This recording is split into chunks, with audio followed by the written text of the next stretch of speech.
Hello? Hello? Hello? If you can hear this, it's not too late. I return to warn you. This is Time Pop, a podcast that discusses time travel and pop culture. There are spoilers. I've seen the future, and nothing is sacred to these folks. Your past, present, and future are sure to be ruined. Even if you could go back in time, as I have, you will never forget what you are about to hear. You've been warned. This is Time Pop.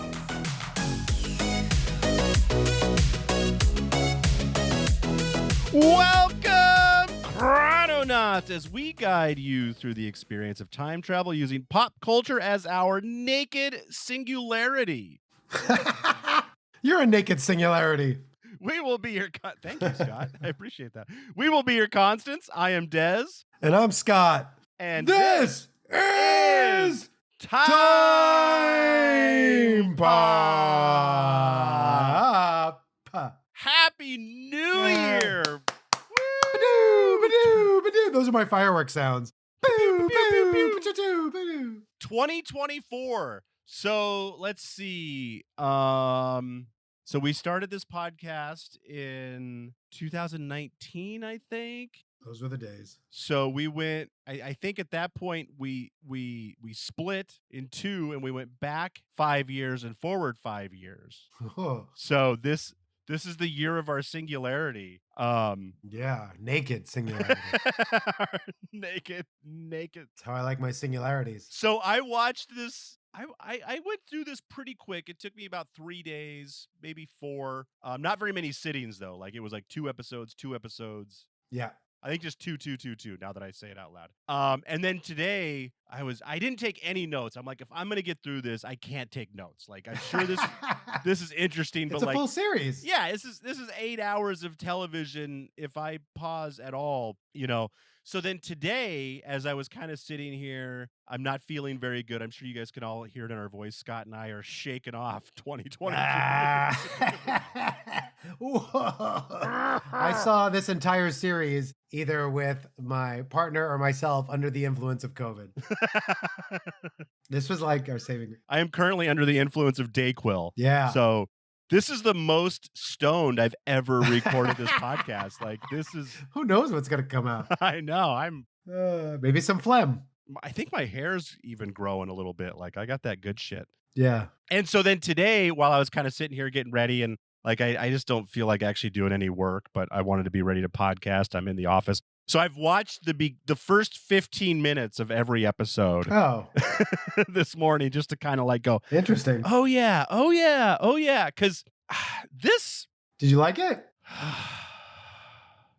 Oh, he's got a pause. Here, I will say I liked it as a series that pulled me in. However, we called this during our trip, this was the sleep maker. Because every time I watched it, I fell asleep. We were sick, and I would constantly doze off. And it would be like nighttime, like, we got to sleep. Let's put on bodies. But we liked it. It was just slow. That's awesome. So did Ari watch the whole thing? Uh-huh.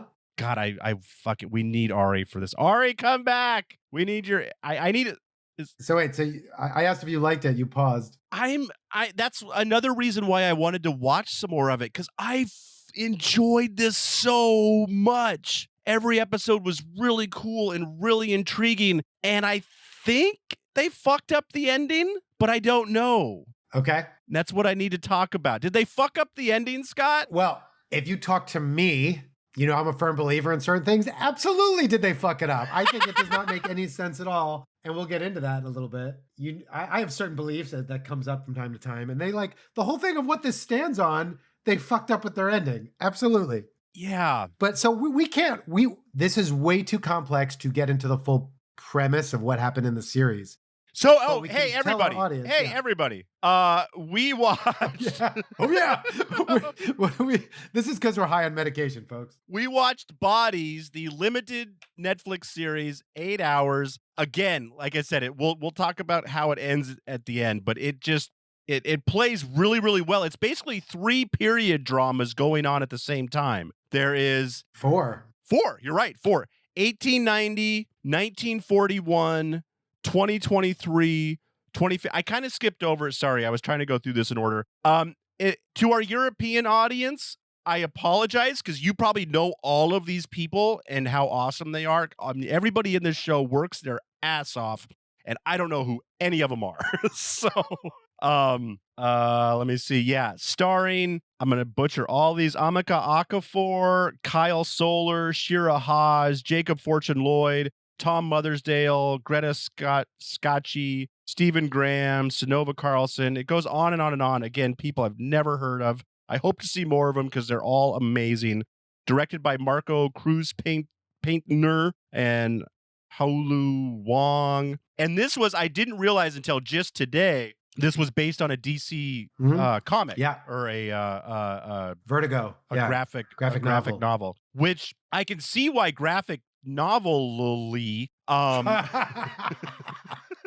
novelistically, TV seriesingly, the show progressed nicely. Yeah, I bet graphically this played really, really well, and all the like I'm just throwing out guesses here, but there's probably a slightly different art style between each point in time.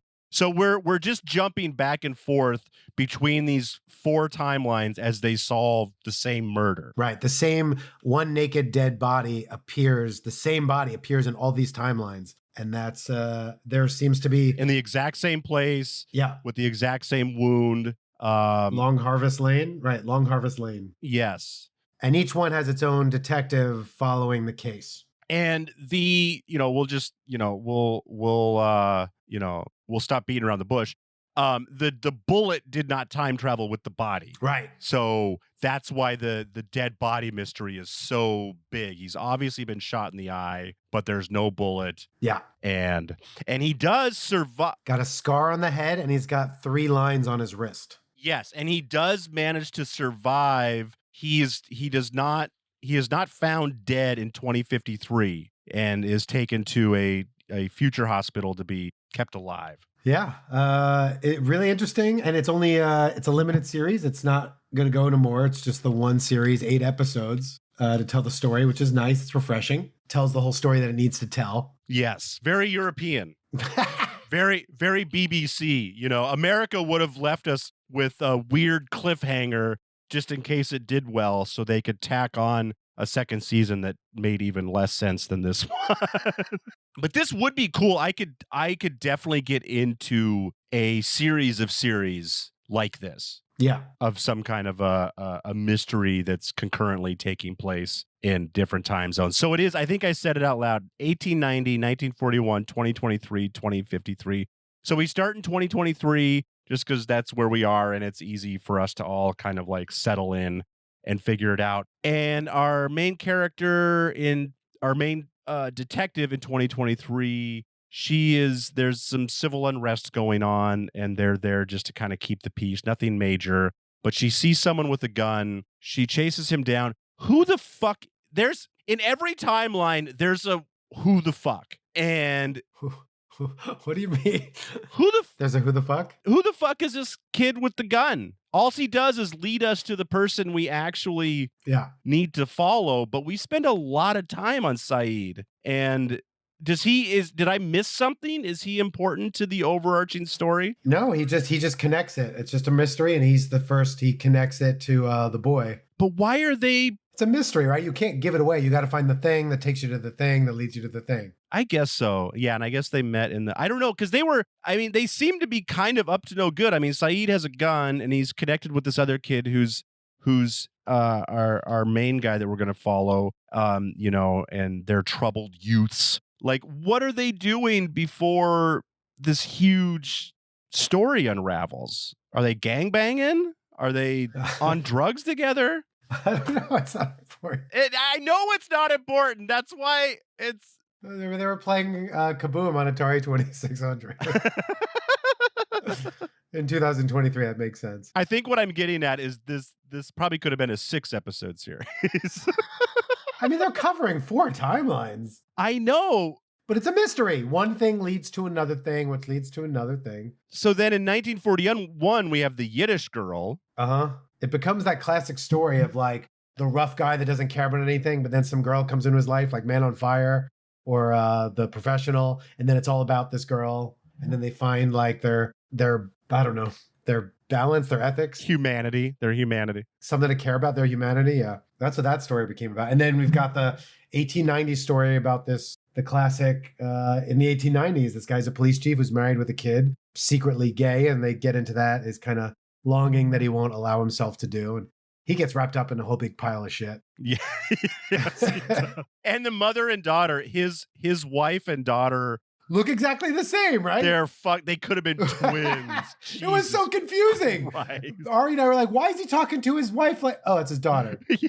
Like, they look like they're the same age. They look exactly it was very confusing. It was a little too much. And they're only like, which one's the wife, which is the daughter? I finally looked it up just to figure it out. They are 9 years apart. Oh my God. So they're not as close. I mean, they look like they were born 9 months apart. But still, they're obviously, unless mom gave birth to her at 9. And I can't tell, like, I guess it's the 1890s, so the daughter can't do anything until she's married off, because she's definitely like done with school. Like, she's not in high school. Doing her piano thing. Yeah. So we have these 3 stories for most of the first episode. In the end, they do the little surprise future jump, and you're like, oh, here we go. Which is kind of cool. It's a interesting little future. They got the self-driving cars and some kind of. So is that her twin brother? What's a brother, at least? I forgot if it's twins or they're just close in age. Because they definitely have the same affliction. Yeah. And she became part of society and got free healthcare and got a implant in her back, and that helps her walk. He shuns society and is damned to a wheelchair. So yeah, I don't know how much you want to get into that. I know. I think we got to be vague. I think we just got to we can't go into the nuances of every episode. No, we absolutely can't. I'm just trying to get as much exposition out there before we basically jump to the end. I mean, we can, in one timeline, they start realizing like this teenager is kind of a part of this. In the other, they think this rich guy, Julian Harker, is. The 40s is just kind of like, he's kind of this corrupt cop that answers to this random phone that makes him do things that are. Yeah. What's he, because he's been dealing with this, lack of a better term, underground society for quite a while. Like, what are they having him do on a regular? Like, obviously he gets calls from this woman a lot to clean up some little obscure jobs. Yeah. Like, that was what was weird to me, is that this didn't turn out to be a series of bodies, because, when she contacts him to dispose of it, he's just like, oh, cool. Another one. Yeah. But like, obviously this is the first body he's had to dispose of. So, I mean, were there dry runs where he had to dispose of bodies? Like, he is nonplussed by having to dispose of this body from a faceless voice on the phone. Yeah. Do we break this down we could do a quick synopsis per time. Is that easier? Yeah. Let's start in 1890. Great. So he's solving the puzzle. He's secretly gay, has not explored it. He befriends a gay photographer in the case. While they are solving the mystery together, they kind of spark up a friendship that turns into a lovership. Right. He's secretly giving him the good stuff. They suspect Julian Harker, this kind of rich to-do guy, who invites him to his house for a seance. He has this fortune, and he says that his mom is like a fortune teller, and that's how, through seances, he finds out things about the future and they get money. He goes over there. So they're basically playing the stock market. Right. Is what they're doing because what else are you going to do with a time machine? Right. And while our friend is there, they drug him, and they kind of, with the dead body around him and them both scantily clothed, they use that as leverage. If he reports them, that they will put that in the newspaper and ruin his life. It took me way too long to realize that was the dead body. Oh, yeah. So did they get the body out of the bantha tank? Yeah, I guess so. And just drape it over him? Like, I figured it was just some other guy, because I thought they just wanted to. I figured if he's gay, that's all. You don't have to be a murderer in 1890. Right. If you're just plain old gay, you've got You're going to the slammer. Yeah, you got the goods on somebody. So I don't think, I mean, I may not have realized it until we just spoke now for sure that was a dead body. They were framing him for the murder too. Jesus. So he's going through all of this. He's going through this the guy that he has a relationship with is this like sweet dude, and he keeps like, oh, I want you so bad, and then no, you're the worst. No, I can't do this. Oh, but I miss you so bad. Like, it's so much back and forth. Yeah. If I was that other guy, I would have dropped him like a hot fry. This guy he's not ready to come out. I mean, I will say that the journalist is a handsome guy. I mean, yeah, but he keeps fucking him over. If I was going to be tempted by a boy, that might be him. Yeah. He's also constantly shirtless, which always helps the scenario. Yeah. So they track. So there's they get a picture. So what brings them together is the journalist takes a picture of the body, and in the background there's a reflection of Julian Harker hiding in this cove. I don't know what it is, this closet in this alleyway. And so they're investigating all this, trying to figure out where the reflective guy is standing. They realize they find a cane indentation. They find out who made the cane. They find out who he made the cane for. That's Julian Harker. And then also in this closet in this alley is they're kind of digging around looking for clues, and we notice there are some markings on the brick down there, which play heavily throughout the timelines. Can I ask you a question while we're in the 1890s? Why does what's his name? Longfellow? Harker? Or the detective? No, the detective. The 1890s detective. We'll just call him 1890s detective. Yeah, because that makes sense. Longfellow. Hi. Jesus Christ. I don't know. Why Hillinghead? Hillinghead. There he is. Hillinghead. Alfred Hillinghead. He randomly goes to that corner and puts his name in the brick, which ends up being very significant in how they did in the future. She sees his name and researches what he learned. Why did he decide to randomly scratch his name into the brick? Do you have any? I was like, why is he doing this? Yeah, where were the 3 lines? Who did he put the 3 lines in too? Yeah, I think he put Hillinghead in the 3 lines, right? Or was that already there? Because I could see, if the time traveler put the 3 lines there just as a marker, then I could see maybe Hillinghead being like, I don't know what the fuck's going on here, but the 3 lines I found on the dead body are also on this brick, so I'm gonna mark it just because some shit's going down. Just because why not? Yeah. He doesn't know it's a future thing yet. He's just like, I'm going to put my name in it, which ends up being very significant in the whole thing. Yeah, I don't know the answer to that, Scott. All right. Well, anyway, he ends up they want to send Harker down the river. Harker's like, if you do not, we need a patsy. If you don't give up your little boyfriend to go down for this crime, I'm going to expose you and ruin you. And then he goes to tell his friend, hey, get out of town. I'm going to expose you. What a dick. Yeah. And the guy's like, I'm not running. And so finally our hero, Longfellow, Hillinghead, decides to frame himself. And he says that he did the murder and he's going to take the time.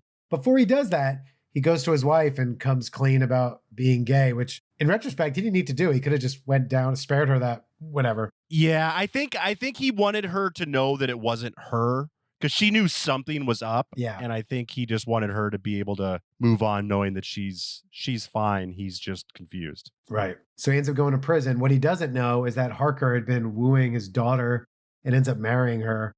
So he ends up offing this guy so he doesn't mess with their future plans. Yeah, how does he have no idea? His daughter, when we go in episode 6. He was so obsessed with his job that he meant when she said, I'm playing for a family, he was like, okay, that's nice. Yeah. And he was so focused on his love life and this case. That's true. You're right. He missed all of it. Yeah, that makes sense. So that's a nutshell of that time period. So that's 1890. Then we go to 1941 and no one finds this body. He is just contacted. The detective in 1941 is just contacted to dispose of the body. Doesn't he? He gets it though. Isn't it in the trunk of the car? Well, he finds it, but he doesn't stumble. In all the other timelines, they stumble upon it. Right. This one, he gets a call, says there's going to be a body here. Pick it up, get rid of it.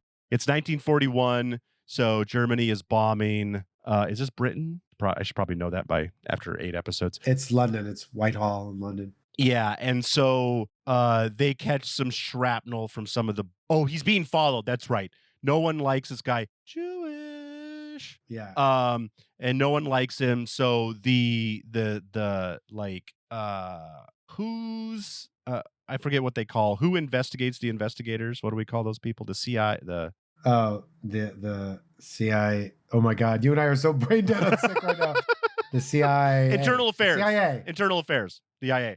So the IA is following this guy around. He finally pulls over. He's not sure what he's going to do, if he's going to kill this guy or whatever. He's got the body, the titular body in the trunk. And then they catch some shrapnel from a bomb and it kills this guy. And he can't get away with the body. So the body stays here. Right. And then he's doing a lot of corrupt stuff. He keeps doing these crimes for this mysterious old lady voice who always says, "No, you are loved" at the end. Yeah. Eventually, there's a girl that comes to the police station. Did you that think they that think is going to ID him from that? And he's sorry. Go ahead.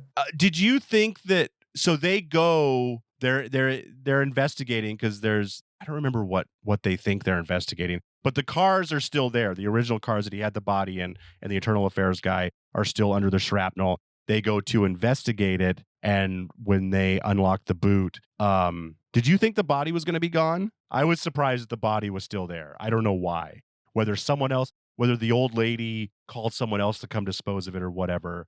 But anyway, so now everyone knows about it. So the body's been found. Like, again, kind of a red herring that goes nowhere. Like, we spend half an episode driving around London trying to figure out how this guy's going to dispose of this body. And then the body just ends up being in the morgue anyways and being investigated like any other murder. I still don't really understand how he was going to frame the other guy for this murder with the thumbprint on the gear shifter. Yeah, I don't know. Yeah, I don't remember all that. All I remember is that the girl comes in the office.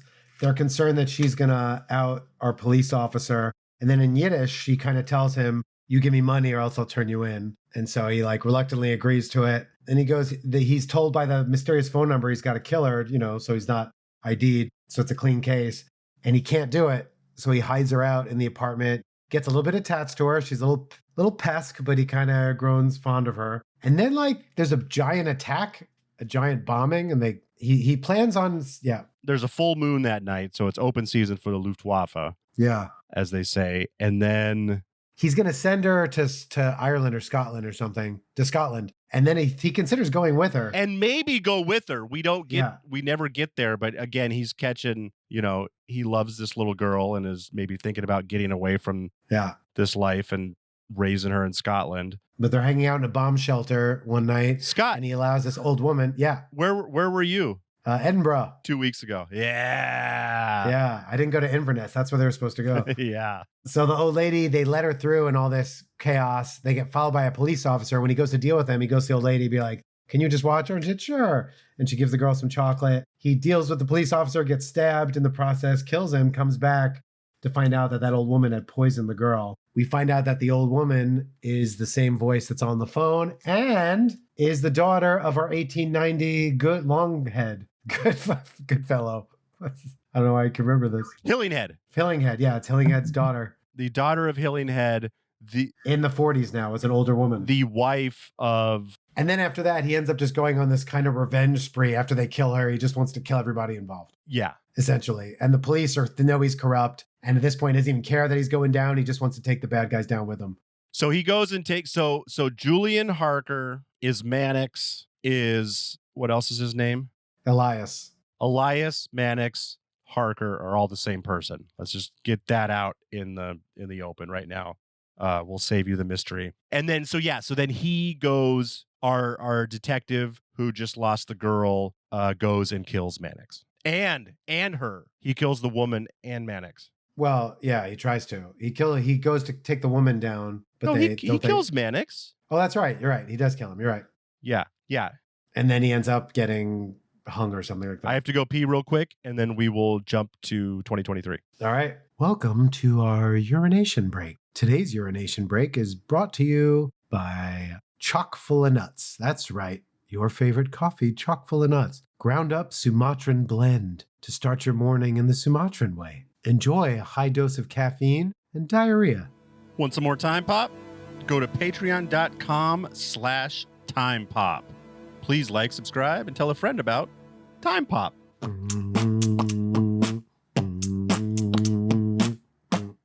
That's right. This bathroom break was brought to you by the Big O Tires. Big O Tires, if you need a tire, you might as well use ours. Hey, I live a block away from a Big O Tires. Maybe I can get them to sponsor us. Whatever you just heard, people, don't believe a word of it. I told everyone your secrets. All right, so 2023. She's really concerned about kids, this one, right? Like you said, Saeed first was a kid she was chasing down. He ends up killing himself, saying, "No, you are loved," and looks scared. She's obsessed with it. connects it to Elias, who is this kid that was like in foster homes. And I forgot her concern about him, that he threatened, that he said he was going to bomb something. And she keeps kind of talking with him and kind of unraveling this mystery. Yeah, I don't know why he knows so much before. Because I got the feeling that like he was getting weird phone calls too, because we're dealing with that in the 1940s. Well, his parents were filling him up with all this stuff. Elias? Were they? But he was adopted pretty young. Like, Yeah. I mean, the adopted parents. But they were in on it. were they? Yeah, so remember they interview the parents and the mom starts like giggling and like the dad is the one who's like lets her finds her in that palace and in the Harker home when she breaks in. No, I don't remember that. The fake parents were in on it and the real parents also. So the fake parents, this kid had some adopted parents and at first they're like, I don't know what's going on. What do you mean with our son? And then later on they interview them and she's like, oh, it's all going as planned. That's right. See, now what I forget is that that's right. So in 1941, Mannix has a child, a boy. Or no, not in 1941, but He has it with her earlier with his wife, which is, okay. Full stop. yeah. Mannix, You want to bring this up now? Yeah. Mannix and Hillinghead, daughter, Polly. Yeah. Polly and Mannix Have a child. We find out later. Is that Elias's grandpa? Yes. That's his grandpa. So we don't see any of the children between. But we find out later he worked in the 40s with Whiteman. Oh yeah. So he's like one of his coworkers or whatever. And then his son or daughter, we don't even know. It could be. Well, his son is the one in 2023 who's Elias's dad, who he found out was the chief of the woman in 2023. That's right, because that's right. So Saeed's adopted dad, is also a detective. I don't know anything about Saeed's dad. That's one of the things I watched this morning in my 15-minute run through. I missed that. Because it's a quick who cares, but it still connects them. Remember, like I'm just trying to figure out why the fuck we deal with Saeed at all. So folks, what Desmond is saying, this guy Harker in the future goes back to the past, marries this woman from the past. They have a child. That child has a child. That child ends up begets the father of this guy from the future. So what we have is a grandfather paradox where essentially he travels back to create the lineage that would create him. So my friends, what this means is this is a loop. This has always happened, has always been happening, will always happen. There is no way it cannot be that because he doesn't exist in the future to go back without him being made. And he's only made by going back and making himself. So there's no chicken before the egg. The only explanation is this has all happened, always has happened, always will be happening. Even at one point, we'll get into it with the future, but she's talking to the physicist that makes a time travel machine. And he's like, no, there's no free will. Yeah. Yeah. That made me, when he said that, I was like, this is my favorite time travel story ever. Because I agree with him on that. So we'll get into that.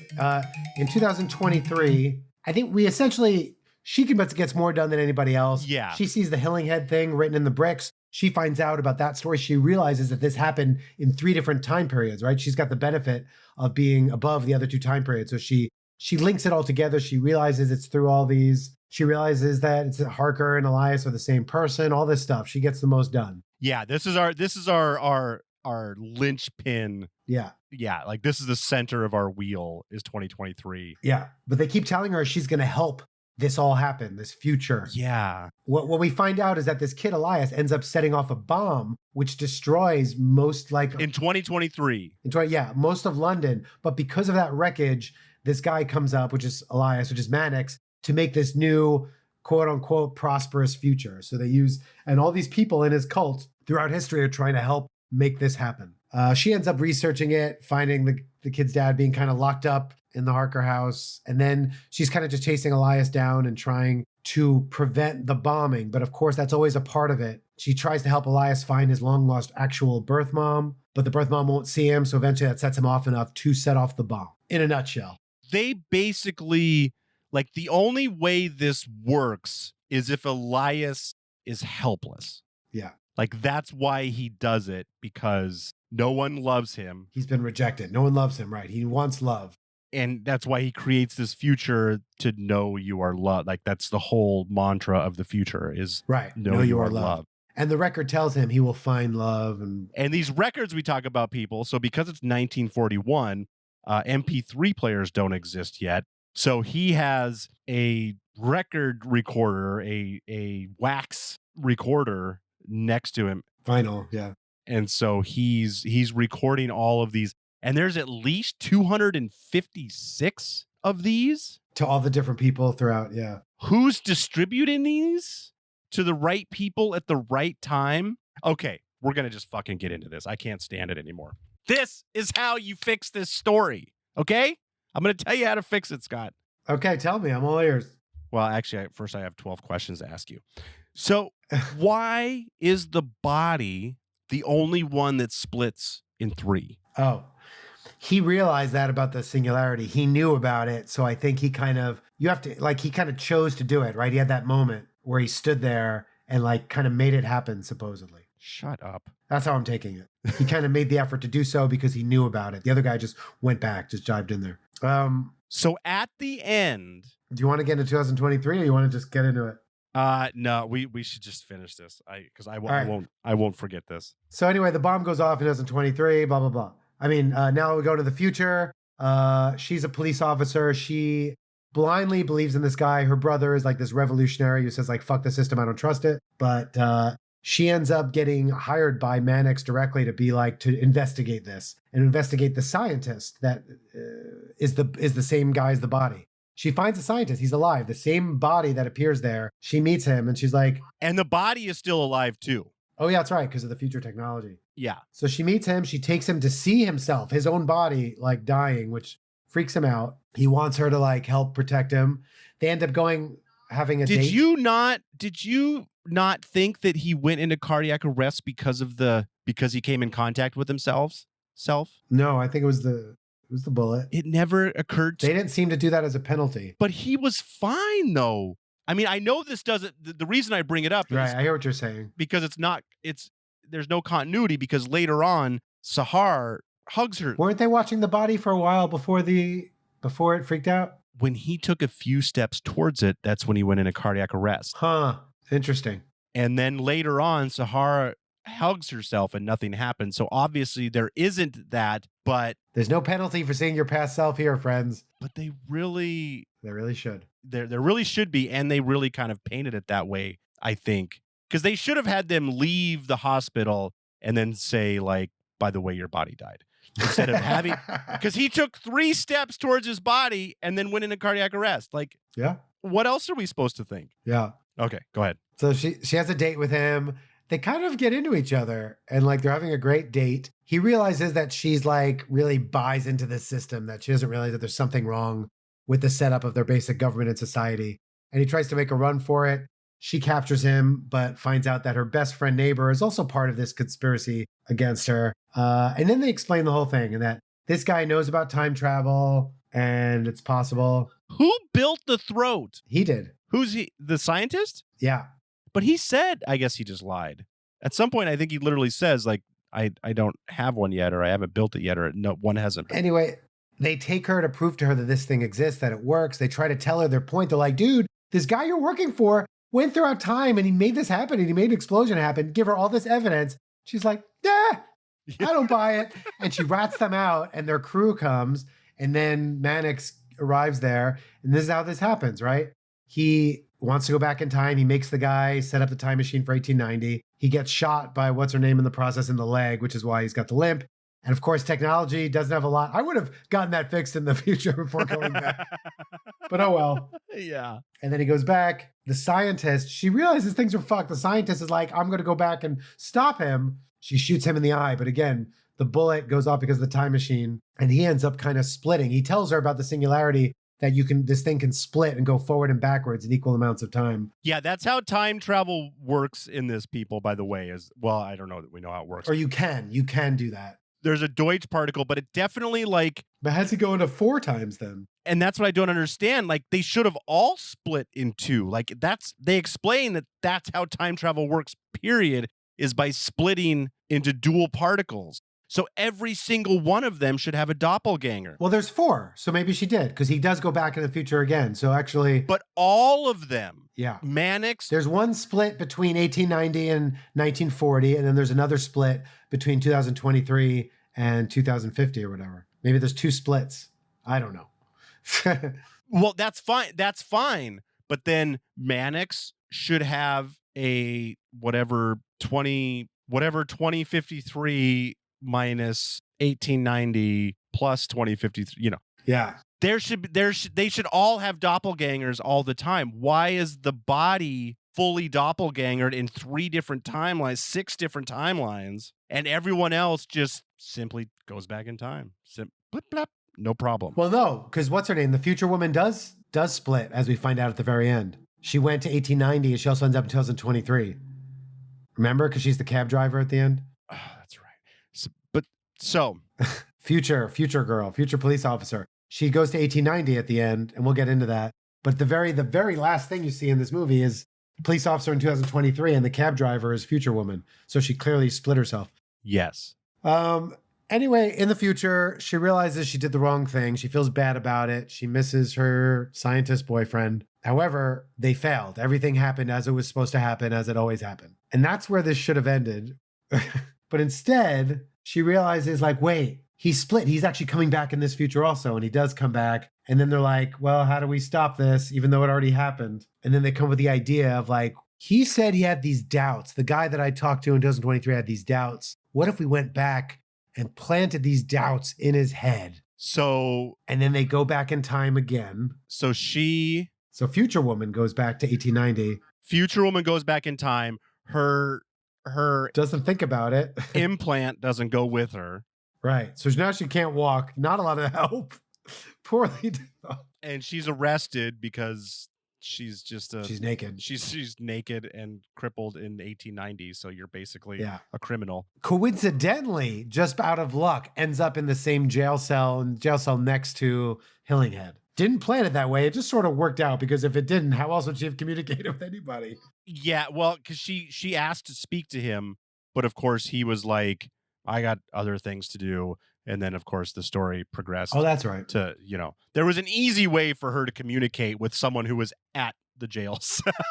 Except that she didn't think that she'd be crippled. She was a poor choice to go back. But she talks to him in jail and explains, like, you're going to die in this car ride, but if you can, here's everything Harker did. And if you could plant this in his head, then maybe that will affect things. This is what makes it better, Scott. What?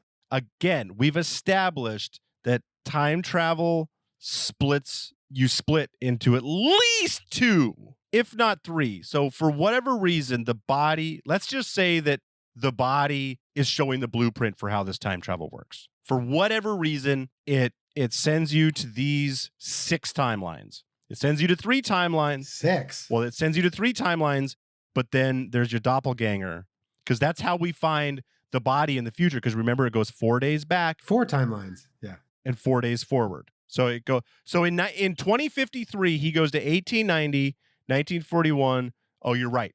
You're right. Okay. So we're never explained why the body goes to 4 different timelines, but no one else does. They should all time travel that way for whatever reason. I think he just knew how to work the system. That's how we have to take it. Okay, well, then he should have worked the system. This makes this so much better. If she goes back to all 4 timelines and sows a tiny seed in all 4 timelines. Right. And then by 2053, there's still doubt, or by if in 1890 he's like, I don't know. That's kind of weird. But then 1940, he's already an old man. It's too late. And he's just like a kid who doesn't even know about most of this. But there's still time for him to record another record in 1941. True. So he's got this 1 seed in 1890. He's got this second tiny seed right before he records the record. And then Elias gets a little seed in 2023. This crazy crippled time travel woman shows up and is just like, whatever. We figure out a way. I don't write movies. Because now we're going into the future. The story is not fucking done. Best case scenario, this body is going to show up 3 more times in the future, right? It showed up 4 days ago. It showed up 4 days from now. So it's going to show up 30 years from now. It's going to show up 70 years from now. And it's going to show up 130 years from now. Right? Okay. So we could get the loop going again. If someone's going to find this body in the year 3000 and go, what the fuck? Do some checking. Maybe the throat probably still exists. You know, even if I mean, by then time travel will be made illegal, but that's not going to stop the bad guys from doing it. So they're going to go back to 1890 to try to re-sow the sown seeds. Oh, I see what you're saying. Anyway, she plants the seed of doubt in a young Harker. Oh, she plants it to Hillinghead, who plants it to Harker. He still kills him, but he moves on, but he always has this doubt. Because he has this doubt, he gets more bitter. He's kind of more distant with his wife. She's more distant. They don't have a lot of love. He ends up being kind of miserable in his 40s and ends up making a record telling himself, this was not the way. You do not have this love. And then they get the 40s police officer to try to like hide it somewhere so that in 2023, that police officer finds this record, plays it for young Elias, and then stops him from ever setting off the bomb, which she does. And then everyone gets erased from their little timelines. And then you see like future versions where they're all alive and they're all happy and all these people didn't exist. So Elias disappears. Yeah, he doesn't even exist. How does he not exist? Hillinghead. Oh, because he just that human being is just wiped from existence. Yeah, he's wiped from existence. He's his own. So here's my problem. I got to get into this now that we've said it all. Again, this was proven. This is a loop. It has always gone this way. It always has, always that way. All the same factors that the people have had, they've always had. There's no suggesting they would ever do anything different than had been done before. So why would this one time, oh, here's something we didn't think about as we've been doing this all throughout history and we can stop it. It destroys all logic. I'm sorry. In the way this movie went, this is always how it's gone. Everything they would have thought or done, they've always done. Yeah, in the 10,000 times this loops has happened, all the detectives have just gone, whatever. Yeah, but this time I realized this. And now we can go back and with the doubt. We never realized it before, but this time we did. Yeah. And we can stop it. And so I'm sorry. We got to tell the story. We need the happy ending, but I got to call bullshit on it. It just doesn't go with the logic. Well, and if you're going to tell a time travel story, get fucking weird with it. Like maybe one of these characters starts to like remember the previous loop. Right. Something has been growing. Something to change their stimuli. And it hits a boiling point. You know, maybe because some outside thing happens from some outside force. Maybe because of that tiny seed that's sown, they have a girl instead of a boy. Yeah. And then that throws if you're going to get crazy with time travel, like you're absolutely right, Scott. You can't set up this perfect loop that's existed since time itself. Yeah. And again, the way it goes, it's not linear. It's all happened at the same time, always been happening. So it's also a paradox. Yeah. Anyway, so that's questionable that they just changed it. Yeah. All these films do it. It's a way to, make things interesting. It just doesn't go along with the logic, which is why time travel is fucking hard to write for. I don't envy any of you people. I'm sorry that we're tearing these great films and shows to shreds. We're just following the logic of like, are there loopholes? Does it work? There's always loopholes, almost always, because it's a paradox into itself. Time travel, if it is linear, if you go back, the butterfly effect happens. It messes up so many things that the you from the future that would travel wouldn't be there under the same circumstances, in which case, again, you've got a paradox.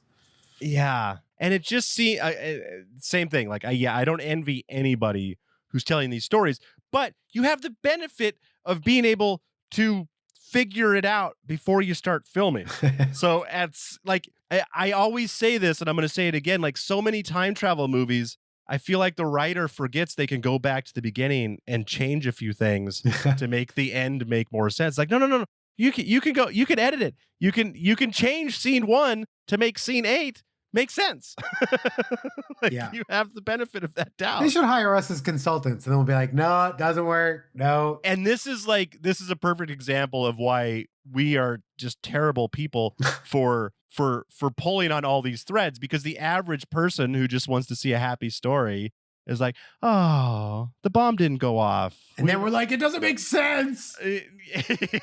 Logically, and they're like, but it's a happy ending. That's all any of us want is a happy ending. It was some sad ending. Poor Hillinghead, this tragic life, never got to be happy, found this guy, and then immediately has to like go to prison, put his family through shame, and then get murdered. And then the guy in the 40s, like everyone, pretty tragic endings for most of them. These are 4 amazing dramatic stories. Yeah. Like each individual story is really cool and really fun. But then when you add science fiction on top of it, it's like,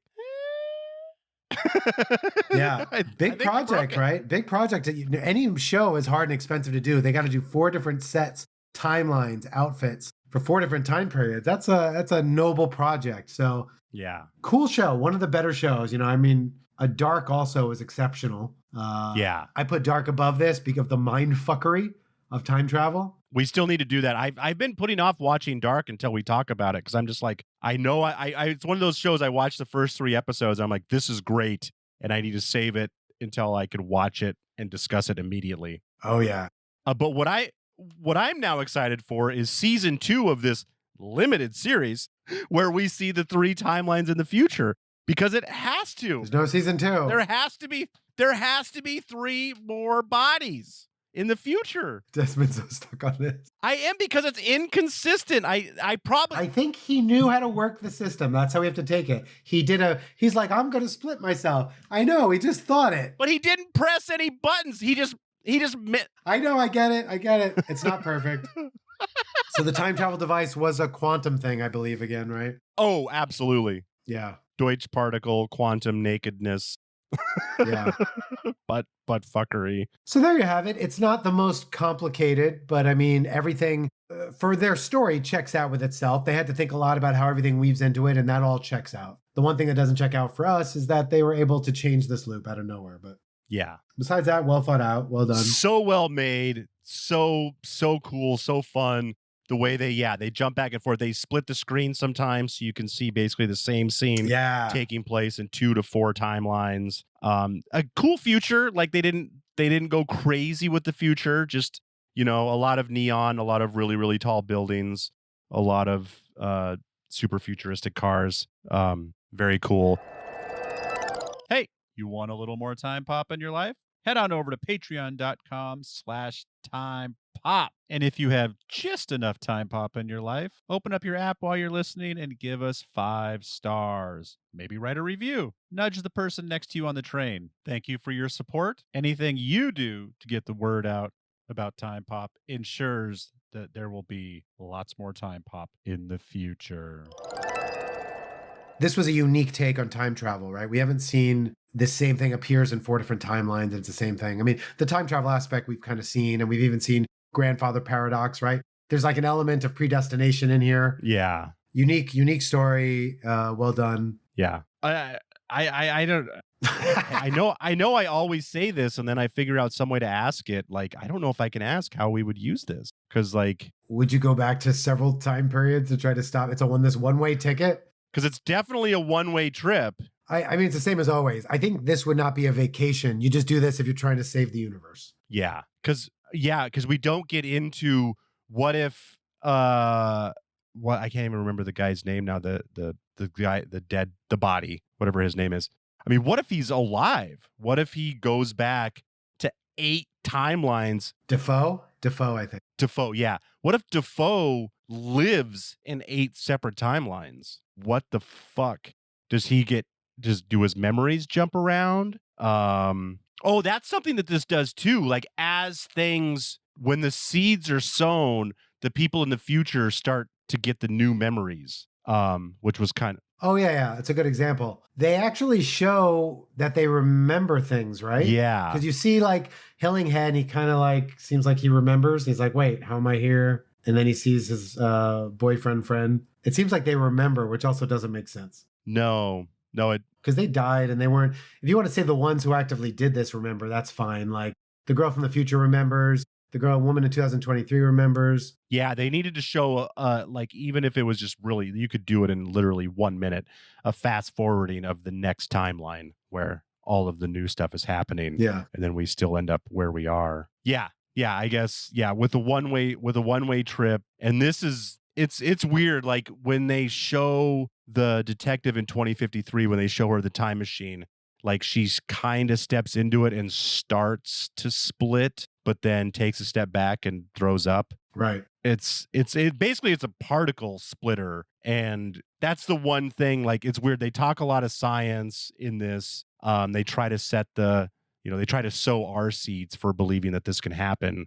But then when it comes to the actual time machine, they're just like, eh. And you get a tattoo when you use the machine. Right, which is really weird. 3 stripes. Magically gets a tattoo. Like, yeah, they really set up that this is a cult of somehow, but it's not. It's just if you happen to step into the machine, you get a sweet tat. These 3 lines, which again, I figured the 3 lines were going to have something to do with how many timelines your soul split into or something.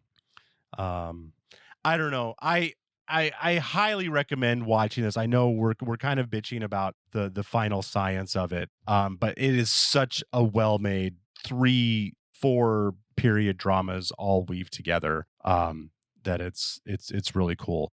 What time is it, Scott? It's a well-crafted thing. It's not a watch over and over again. We want to give it like a 9:30? Yeah, I like that. I'm really like, it's weird. I want to go high so that people know you need to see this. Right. But it is a little bit of an unsatisfying ending on a personal note. So it's like, you have to watch this, but don't get your hopes up. Yeah, I think it's either 9:30 or 9:45 for me. I'm not sure if I did a 9:30 already. Yeah. I'm going to go 8:45. Oh, all right. I'll stick with my 9:30 then. I just like, yeah, I think that's a little low. I mean, this is a midnight on the watchability, but it's a 6 o'clock on the time travel functionality. So which makes your 9:30 perfect. But it's not like a watch over and over again. It's not like a Back to the Future. No, but you got to see it. Interstellar, and you want to see it. Yeah. This is a really good watch. This is great cinema. Yeah. So all right.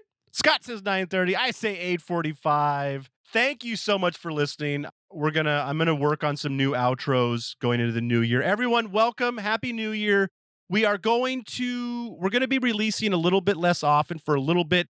It's funny. I was kind of thinking about throttling back just a little bit, just because, the holidays were busy and the New Year's was busy and Scott was traveling.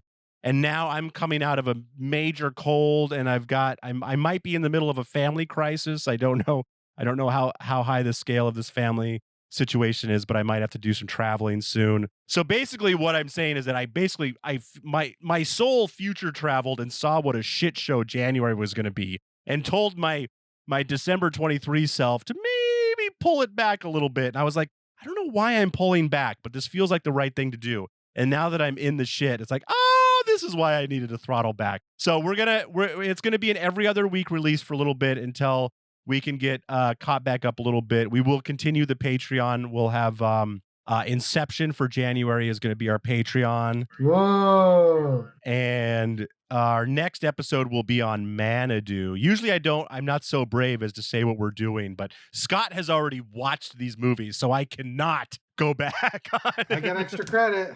Scott has watched between these 3 movies. That's like 15 hours between Bodies. Bodies is over 8 hours. Manadu is 2.5 hours. Inception is a 2.5-er, I think, too. Yeah. So Scott was he was time traveling while he was watching this on an airplane too. So I think that it was took him 3 full days to watch all these. I get an A+. Either that or it took you less than a day, depending on which way you time travel. Yeah. Maybe it didn't take you any time at all to watch any of these. Because time is a funny thing. Time's a construct. It is. Well, welcome to the new year, Scott. Welcome to season 5, everybody. Oh my God, we got big things planned this year. Season 5. We're finally gonna do Somewhere in Time. This one is should have been done a long time ago, and every time I just watch the trailer, I'm like, oh man, really? Okay. It's like a period piece, but we're gonna do it because it's a classic. I'm so excited. Kelly threw on Superman the movie the other day, And I was watching, I was like, I know I haven't seen these movies in a while, but there's some shit going on here I don't remember. And I looked up and I didn't realize that there's like Donner cuts Oh, yeah. of Superman 1 and 2. I had no. There's a Donner cut of 1? Yeah. I think Oh, I know. I've seen the one of 2. It's not as good. it doesn't say anything in the description, but right now on Max, those are the Donner cuts. Okay. Or I don't know what you call them. I don't know if they're called the Donner cuts, but they're like, there's like 25 extra minutes of Superman the movie and like 15 to 20 minutes of Superman 2 Okay. going on there. It's crazy. Yeah, there was a lot of weird stuff going. Speaking of time travel, I thought I was living in an alternate timeline where Superman didn't make any sense anymore. It's like a Mandela effect.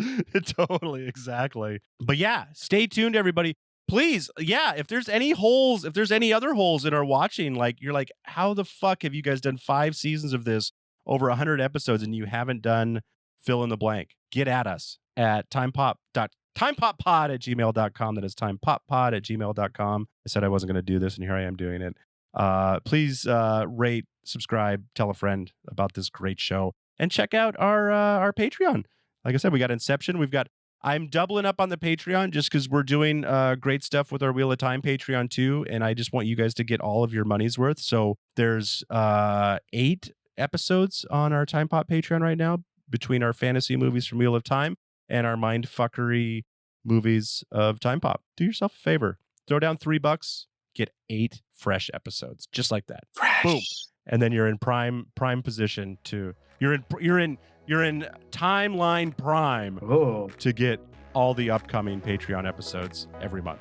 Do it. Do the right thing. Do it. Until next time, I'm Desmond McNeese. And I'm Scott Lifton. See you in the future pasts.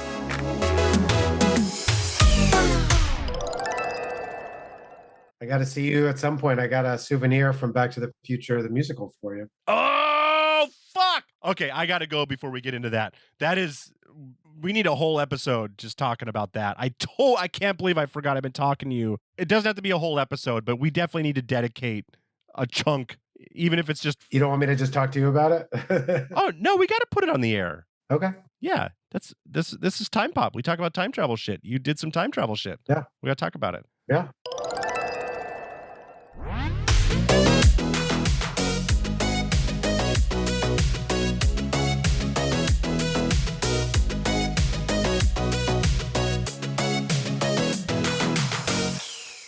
Please like, subscribe, and tell a friend about Time Pop. If you would like more Time Pop, go to patreon.com/timepop. If you have questions, comments, or recommendations, go to timepoppod@gmail.com. That is timepoppod@gmail.com. Find us on the social medias at timepoppod, at time_pop_pod. Looking for more great podcasts to listen to? Go to whatsoundsawesome.com. Mixed and edited by Desmond McNeese for We Mixed It, LLC. Go to whatsoundsawesome.com.